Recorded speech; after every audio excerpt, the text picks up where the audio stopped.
Hi, thanks for watching. I'm Andrew, the property advisor. I'm going to talk about the issue of depression, recession, and what's going to happen to those 22 million jobs. You know why I like to cover these items? Because you and I need to make decisions about our work, our savings, our families, and housing.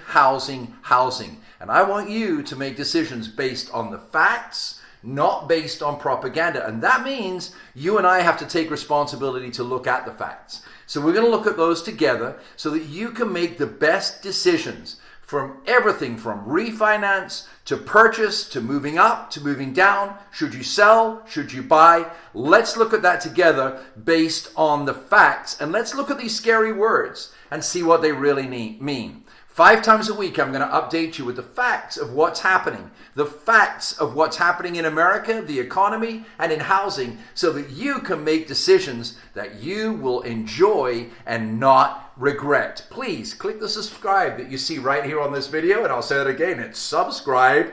Click the subscribe and stay in touch with me so that I can update you week by week. And I appreciate all the comments and emails that we get, and we answer every question that comes to us. So let's have a look at this. Let's look at these 3 important words. The first one is depression. What happens to housing in depression? You hear people saying this Great Depression, worse than the Great Depression. Let's have a look at that together. Full disclosure, I want to say up front, if you ask me from an economic point of view, I veer personally more towards the view of a capitalism society with an empathetic feel towards others. It's kind of a mixture of both. Some people view economics as we all need to be equal, an inequality society. I'm not in that camp. That doesn't mean we have to be opponents, but we can discuss the facts, and I want full disclosure to say I'm going to reveal the facts to you in the light of the way my brain works, but still, facts are facts. So what is depression? I want to give you some definitions.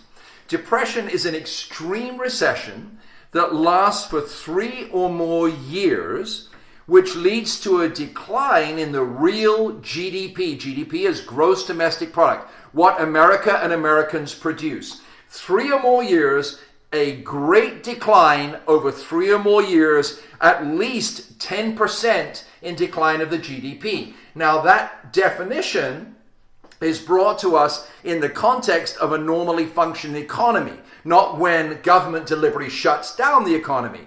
So of course, if government deliberately shuts down the economy, you're going to have a period of time where there isn't production. That's not because underneath the economics of the country aren't working. That's because laws are put in place that put the economy on freeze. Think of it like a good steak.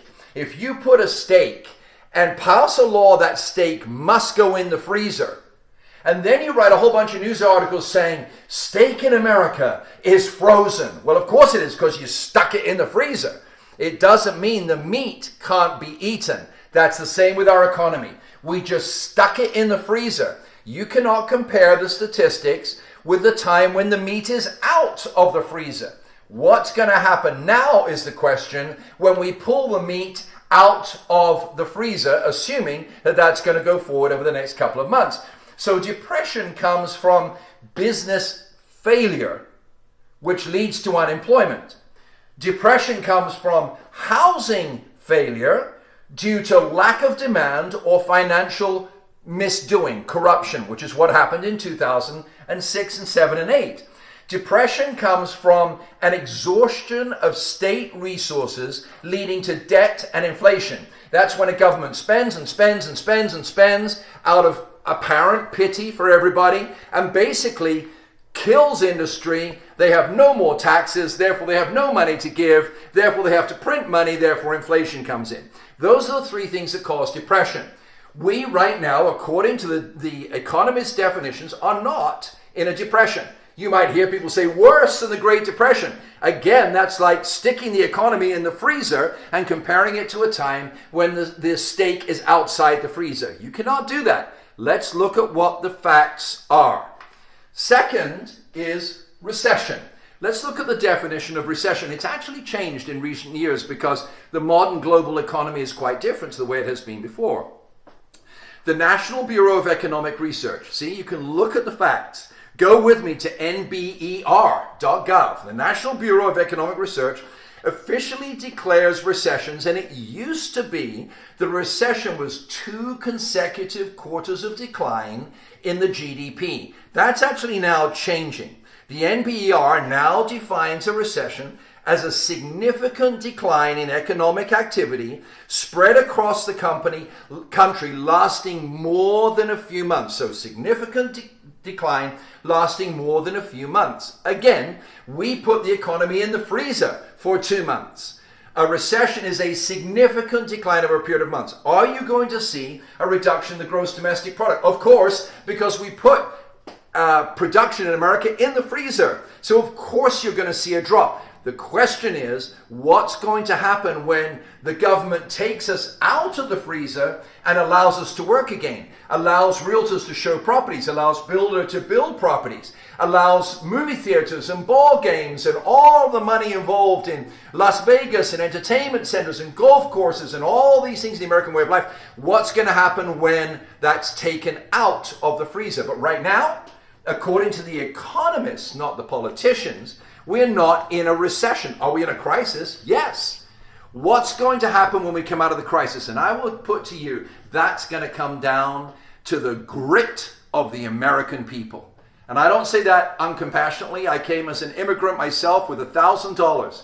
But what happens after COVID depends on the grit of the American people, what you and I are going to do. If we lose our job, are we going to create a new one? Are we going to create a new opportunity, new education? I want to give you a very, very quick example. San Diego back in the 90s looked like it was going just down the chute. Why? Because San Diego was all about the defense industry. Defense industry spending dropped dramatically, and San Diegans stood up and said, the leaders, we're going to redefine San Diego, and they redefined it as a research city. They redefined it as .com city. They refined it as biotech. Sorry, that was the word I was looking for. And that redefinition rebuilt San Diego. They reshaped themselves. So how are you and I going to reshape ourselves? And that will determine whether or not we go into and remain in recession. The question is, what will happen when we can work again, when we're taken out of the freezer? What will you do when you can make your payment again? Will you pay it or will you quit? What will you do? What will we do together to reshape our economic lives? Economically speaking, factually speaking, at this point, the word depression does not apply to us. The word recession does not apply to us.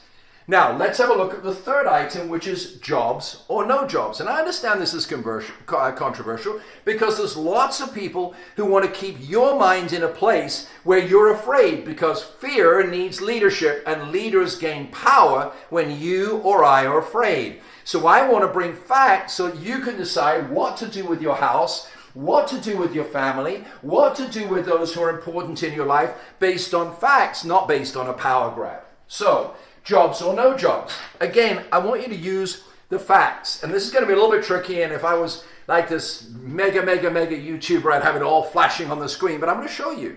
You can go to the Bureau of Labor Statistics. It's right here, right there. You can see the URL. No trickery whatsoever. This is live. And the Bureau of Labor Statistics publishes these figures all the time. And we all know right here, there's 23 million people unemployed. Prior months, 7 million, 5.7 million, 5.85 million. Of course, because we just forbade people to work. And I'm going to define this a little bit closer in a minute. What you need to look at on these statistics is this really important line right here. And let me share it with you. Sorry, I'm going to turn this back towards me real quick. Give me 1 second. Here we go. Right here, job leavers, re-entrants, and new entrants. This is key. So job leavers are people who leave their job. 728,000, 727,000. In COVID, 570,000, right there. Why 570? Because who's going to leave their job in the middle of a crisis? Now, what about re-entrants? People re-entering the job market. Usually there's 1.9 million, 1.8 million. How many people re-entered the market? Negative 300,000. But this statistic is what you need to look at. is how many Americans will re-enter the job market. How many of those 22 million will re-enter the market? How many, when the government takes them out of the freezer, will say, I want to go to work, I want to be a living steak again, to carry on with that analogy. So there is a difference between a business not working, not producing profit, and laying off employees because they're failing. And now what we're seeing, a business that is working, where the employees do want to work, and the entire business is, from a legislative ruling, stuck in the freezer. That is what I call job evictions, not job layoffs. It is completely different. Why? Because when the freezer is turned off, the businesses will function again, the people want to work again, and you will see on the Bureau of Labor Statistics the re-entrance jumping to millions of people. That's the way the economy works. So bottom line, I'm the property advisor. Do you want to buy depression? Do you want to buy recession? And in your fear, shrink up and let those who want to grab control of your life control your life? Or do you want to say, no, I believe Americans want to work. We will see ball fields open. We will see bowling alleys open. We will see beauty salons open. We will see entertainment and restaurants and movie theaters and music goers. All of these things will come back to life, and they all need employees. And that Bureau of Labor Statistics, you will see re-entrance. And you know what re-entrance means? It means people need homes. It means people need somewhere to live. Fannie Mae and Freddie Mac is putting money in to forgive those who went into forbearance so that you and I can refinance, so that you and I can borrow again, so that you and I can build our American dream. I appeal to you as the property advisor, as an immigrant, as a believer in our system in the United States of America. Turn your back on words that are used to manipulate you, and lift your eyes and mind to words that will inspire you so that we can go forward, not just in property, but in every area of our lives, to enjoy this American dream that I came across that huge ocean to enjoy for my entire life. Thank you for watching. I really encourage you to subscribe. I will bring you the facts as America comes back to life. Thank you so much for watching.